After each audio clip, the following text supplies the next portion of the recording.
சீவலப்பேரி விஷ்ணு துர்க்கை. வீரம் தோய்ந்த மண் என்று வரலாறு கூறும் சீவலப்பேரி பொருத்தமாக விஷ்ணு துர்க்கை கோயில் கொண்டிருக்கிறார். சிவபார்வதி திருமணம் கைலையில் அரங்கேறிய போது வடப்பகுதி தாழ்ந்து தென்பகுதி உயர்ந்தது.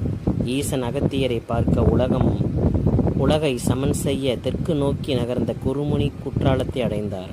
சிவபூஜைக்காக சென்றபோது திருமாலை பரம சிவமாக குறுக்கினார். பூஜையை முடித்த பின் நெடுமாலான திருமாலை தேடினார். அவர் சீவலப்பேரியில் விஷ்ணு துர்க்கையோடு அருள் காட்டும் கோலம் பார்த்து வியந்தார். தாங்கள் எப்போதும் இவ்வாறு இத்தலத்தில் அமர்ந்து அருள வேண்டும் என்று கேட்டு நிலம்பட வீழ்ந்து வணங்கினார். இன்றும் அவரின் அன்பு வார்த்தைக்கேற்ப சீவலப்பேரி அருள் வழங்கி வருகிறார் திருமால். தேவ அசுரர் யுத்தத்தில் அசுரர்கள் தோல்வி அடைந்தனர். அசுரர்களின் தாயான திதியை கலக்கமடைந்தார். குருவான சுக்கராச்சாரியரிடம் முறையிட்டால் அப்போது அங்கிருந்த நாளை தொடரும்.